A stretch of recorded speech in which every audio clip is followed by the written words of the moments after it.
It started out in a very strange way that we'll get to as we go through, but it ended up here in this wonderful United States. We can only give you a small flavour of what the book says, so we hope you'll get to read it. But in the meantime, we're going to kick off. And the first place we're going to go, Scott, is to a place called Troyes, which is the capital city of a region of France known as Champagne. Just before the First Crusade, something quite strange and remarkable happened in Troyes. The leading counts and aristocrats of the place got together and they formulated a plan which had many different connections to it. It probably was the most important period in European and ultimately world history that had taken place up until that point in time, and yet hardly anybody knows that it existed. But it started in Troyes, and the first thing that happened was the people who were ruling Troyes managed to get themselves a pope elected who was one of their own number. It was Pope Urban II, and he was the pope who called for the First Crusade.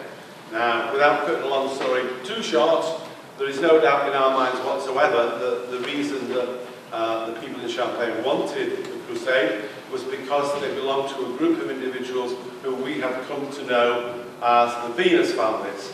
These people all had very specific intentions and ideas. As we will see, they've kept cropping up on and on throughout history.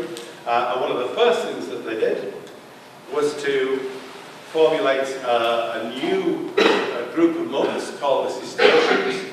The Cistercians were different than any monks that had gone before. They were entirely democratic in the way that they ran. They didn't beg money from anybody. They were expert farmers. And one of the things that they did, which other monks didn't do, was they had remote places away from the central hub of each abbey, which they called a Grange. And again, we'll get to that in a minute. What was important about the Cistercians is that they gained a great deal of political and economic power because they became so wealthy. And chief amongst their number was a guy that Scott has mentioned in his talk, a guy called Bernard of Clairvaux. And Bernard of Clairvaux instigated a group with which you are all very familiar, the Knights Templar. So we're starting to build up the different problems of a deliberately created strategy which was designed to take Jerusalem. They knew, they must have known very well, that Christianity would not be able to hold Jerusalem for very long, and it actually was much less than a century in there, wasn't it? But they had Jerusalem long enough to do what they wanted to do there, which again will become clear in the passing of time. One of the most important of the Cistercian abbeys was in southern Ireland and is called Mellifont. Mellifont is significant partly because the guy who set it up was a guy called Malachy, now Saint Malachy, who was a personal friend of Bernard of Clairvaux. We start to see a sort of nepotism developing here, because all these people were either interrelated or they were very close friends. And the reason that the Cistercians wanted an abbey at Mellifont was because they were very, very interested in megalithic structures. And one of the megalithic structures on the land belonging to Mellifont was New Grange. New Grange is known as a chambered tomb. Exactly what went on in the chambered tombs is not really understood. I have to tell you, I have seen at least one incredible example of a megalithic chambered tomb right here in New England, which has made me a very excited person. But the reason that the Cistercians were interested in these tombs was because they were interested in the measurements of them. They were also really, really interested in the way that they had been used in order to judge certain astronomical phenomena. For example, the movements of Venus. This is why we call these people the Venus families. And over the light box in New Grange, you can see there is a lintel which is covered in hooked X's, which I significantly failed to see, but Scott saw immediately. And so that's really important as well. It's called New Grange because it was a grange, and in fact they had their grange sitting right on top of it. We think that they almost certainly tunnelled into it, and what they were probably doing was looking for a specific measurement, again, which we'll come to in a minute. As Alan's been talking about the people that were through this thread through time, we call them the Venus families. As you know, Venus has always been a manifestation of the goddess in the heavens. And what we think was going on was that there was really a story here about balance between the male and the female. And that balance got tipped out of balance when the Romans took over. So because of that, these, what we're calling the Venus families, had to tip things back into balance, and to do that, they elevated the sacred feminine in their clues, if you will, that they left behind for us to find, which we found some, which is very fun. The planet Venus is the physical manifestation of the goddess. Why? Because she was the consort of the sun. In the morning, she rises a couple hours before the sun, and in the evening, if she's an evening star, she'll set a couple hours after. She also makes a perfect pentagram in the sky to track her 8-year cycle. Alan mentioned the word Grange. The Cistercians had their outlier farms that were their granges. And he was telling me one day about New Grange in Ireland, the passage to. And I said, Grange, I've heard that word before. It's something that we have here in the United States as well. But it's something to do with farmers, some kind of farmers organization. Well, we started digging into it because he said, what? Right? What? And we started digging into it, and sure enough, there is a connection. And who do you think makes the connection? Freemasonry. Because this man, Oliver Hudson Kelly, was a Freemason. He was originally from Boston, but he came to Minnesota to be a farmer. He was known as a book farmer because he learned farming literally through books and word of mouth through other farmers. He didn't learn it from his family, as most farmers had before him. He was writing articles about farming. He was applying science to farming. And he got noticed by the Department of Agriculture. The Department of Agriculture, after the Civil War, wanted to know what kind of a state the farm situation was down in the southern states. They'd never been surveyed before. So they sent Kelly down to survey the farmers in the south. And he was shocked at the deplorable conditions that things were in the south. And you can imagine, so many of the men were decimated or wounded, or there was a lot of women that had taken over running the farms. So what he did, he and 5 other Freemasons and one woman, his niece, developed this idea that was a spin-off of Freemasonry called the Grange, the Order of the Patrons of Husbandry. And you can see in this old photograph, this poster, that women were part of the Grange as well. The 3 Graces were up in the front of the lodge in the east. And in fact, 1/4 of the officers of any given Grange need to be female. Well, it took off, it worked very well. What he was really about, what he was trying to do is elevate the farmers and their families. Just like Freemasons today say it's about making good men better. This was about making good families better. And they had their origins of this organization in the ancient mystery schools. The mysteries of Demeter, all about the changing of the seasons and the harvest. And all the female officers had goddess names. Yes. Different versions of the names of the goddess. Right, and the final degree is the 7th degree, which is Demeter. The Demeter degree. But you often hear the name Ceres cropping up as well. Ceres being merely the Roman form of the Greek Demeter. And it's always the same. And one of the things that is most significant about the Grange is that women weren't just there for show, they weren't just there to look pretty. No. They took decisions they had an equal vote to the men there.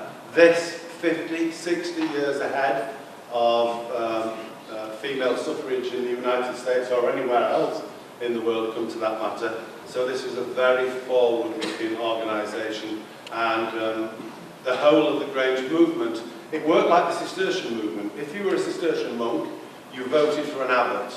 Your abbot then went off to Cito, which was the headquarters, and he could vote for the head of the whole organisation. The same was true with the Grange.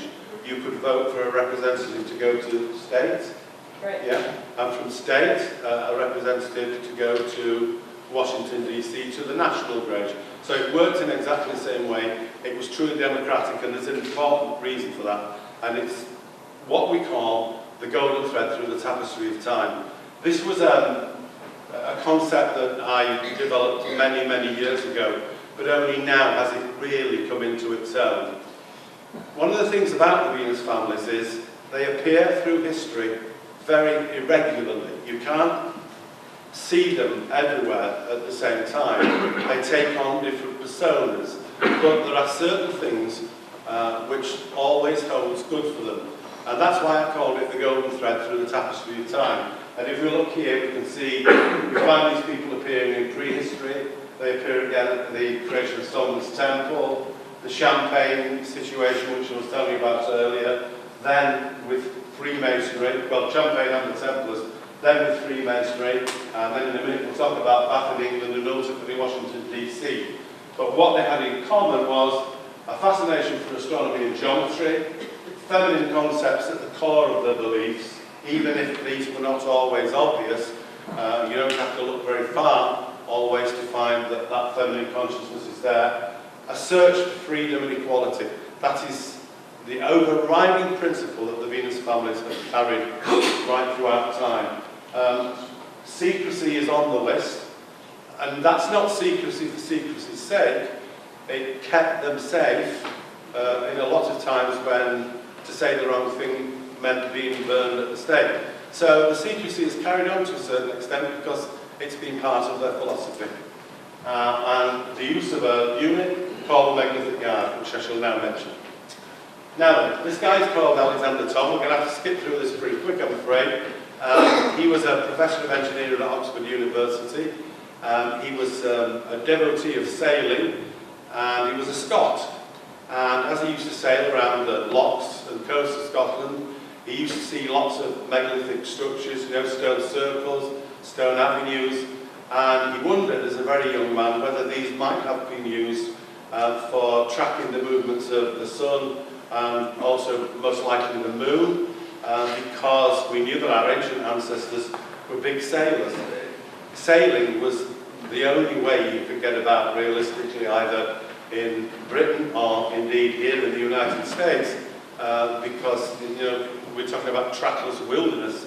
So sailing is truly important, and you've got to know, especially with oceanic sailing, what the moon's doing, because that tells you what the tides are going to do.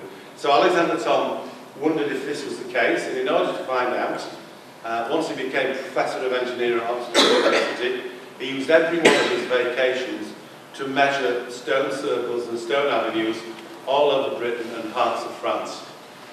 He was able to prove conclusively that his theory was true and that these had been used for tracking the sun and the moon, but he also discovered something else which became something of an embarrassment to him. He had so much in the way of statistics that one of the things that dropped out of it was that these people had used a specific unit of measurement when making all of the megalithic structures wherever he found them. He called this the Megalithic Yard. It's 2.722 feet in length, or in 82.966 centimetres in metric money, and it was to prove to be extremely important. Okay, so the Megalithic Yard disappeared, or we thought it had, around 2000 BC. We hadn't seen it crop up, but it was just because we didn't know how to fill in the gaps, and together with a fellow writer from Britain called Christopher Knight, we tripped over it, as it were, in the city of Bath, which is in the south of England. Now, we had known for some time by this stage that the unit of 366 megalithic yards was the large unit that our ancient ancestors used most commonly. And that's because their units of measurement were based upon the polar circumference of the Earth. And 366 megalithic yards represent 1 second of arc of the polar circumference of the Earth, and it was one that they really favoured. We knew that Stonehenge, for example, had a circumference of 366 megalithic yards. Little did we realise that we would find it again in the city of Bath. This structure is called King's Circus, and it has exactly the same external dimensions as Stonehenge. It was built by a man called John Wood. We know he was a significant Freemason, a very early one. We know he was also a member of the ancient order of Druids. He had a very strong esoteric training at stately homes in the north of England in particular. He will have been in there at the birth of York Wright. He was a prime candidate for a Venus family member. So it didn't especially surprise us that he'd done this.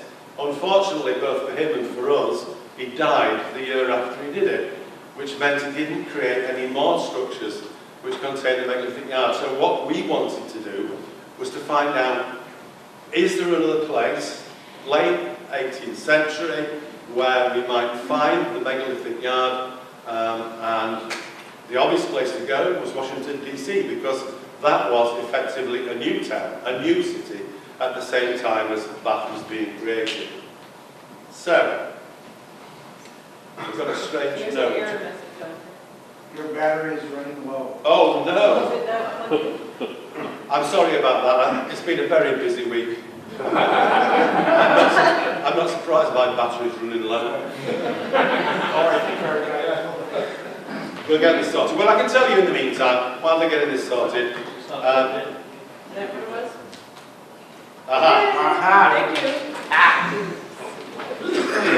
We discovered within 1 day of looking that the entire centre of Washington, D.C. is based upon the unit of 366 megalithic yards.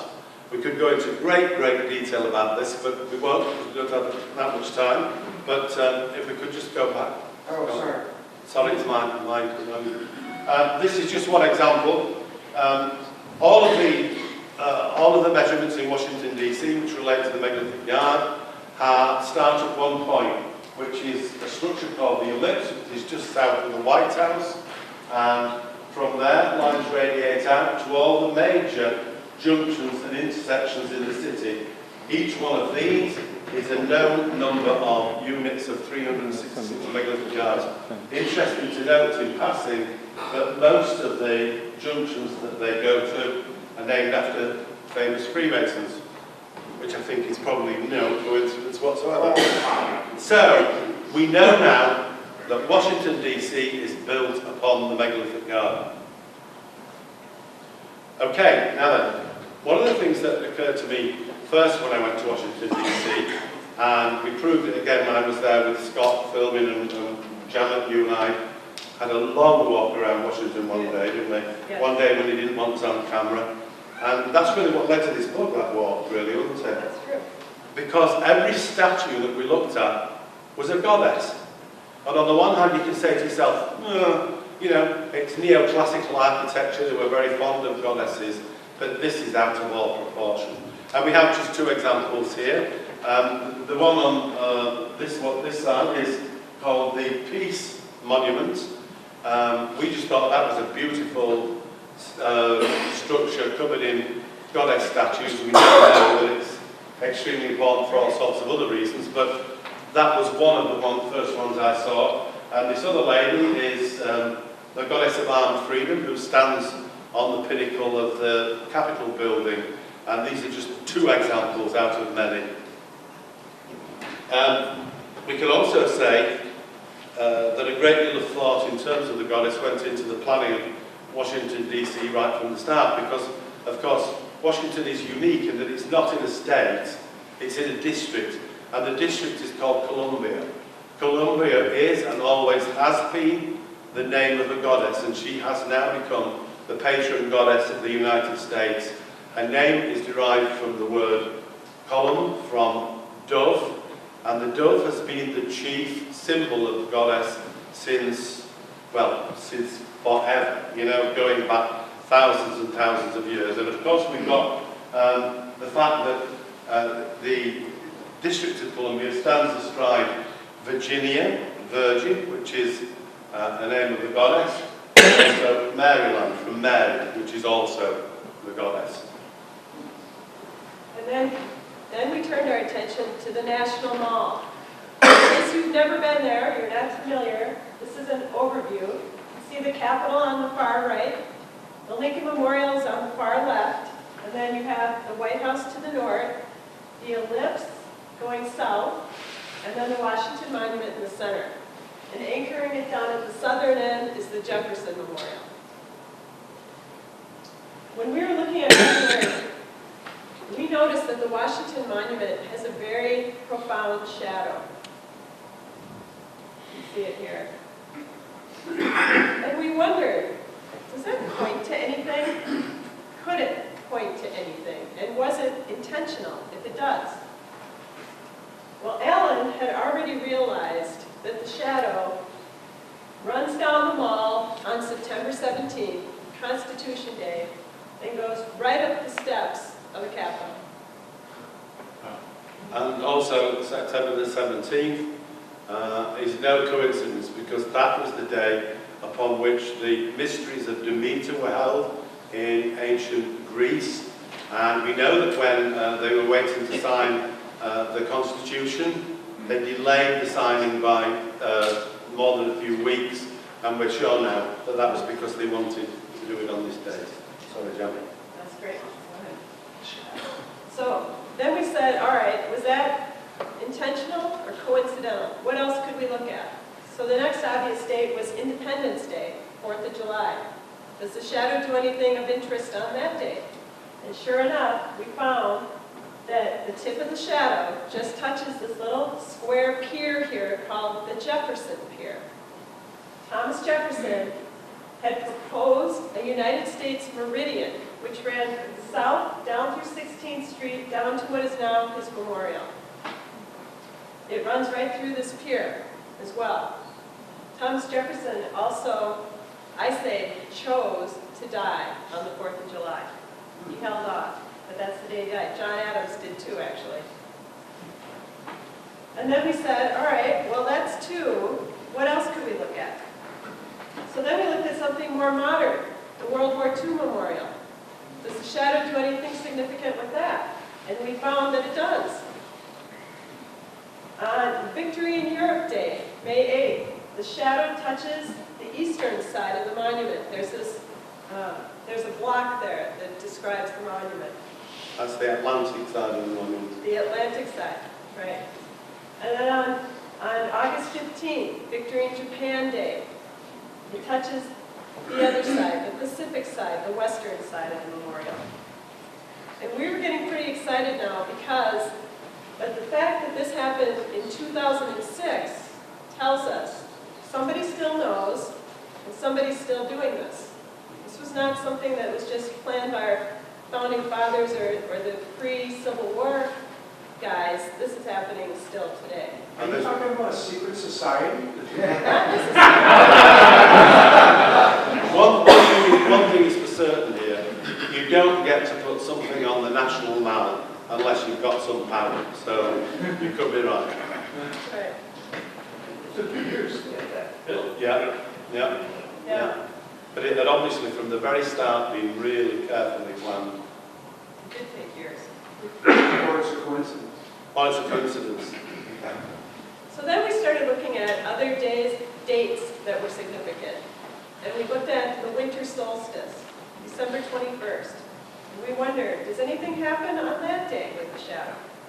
And we were astounded to learn that it does something with the ellipse. Now the ellipse is this circle here in the center that's roughly egg-shaped, and it happens to be 366 megalithic yards across. You'll remember that I said that all the major radiating spokes come from the centre of the ellipse. So on December 21st, when the sun is at its lowest point in the sky, the shadow reaches as far north as it can get. Okay? And what it does is on December 21st, the shadow just penetrates the southern edge of the ellipse. Only on that day. No other time. So isn't that analogous to fertilization? Yes, exactly. We believe this is the sky god fertilizing the earth goddess. But that's what this allegory is. When we turned and looked at the Washington Monument, Scott and I went and checked this out because Alan and I were doing this with sophisticated programs on the computer. And as my good scientist husband reminded us, we have to go and check it out and make sure that it happens out in the field. So we did. Scott and I went. Alan was not able to join us. But we took this picture. Alan had said, if you're standing in the right place where the shadow, the tip of the shadow is, you should see the sun right on top of the monument. Luckily for us, it was a partly cloudy day, and we were able to get this incredible shot. That's the sun, not the moon. Isn't that amazing? And it was in just the right spot in relation to the ellipse, and we were thrilled. Then we knew we had to go up into the monument the next day and see if we could see the shadow from up there. And it wasn't cooperating. It was another partly cloudy day, but right at the last minute, it's just a little past where we wanted to catch it. It's just like a ghostly apparition, that shadow just below us. And there it is.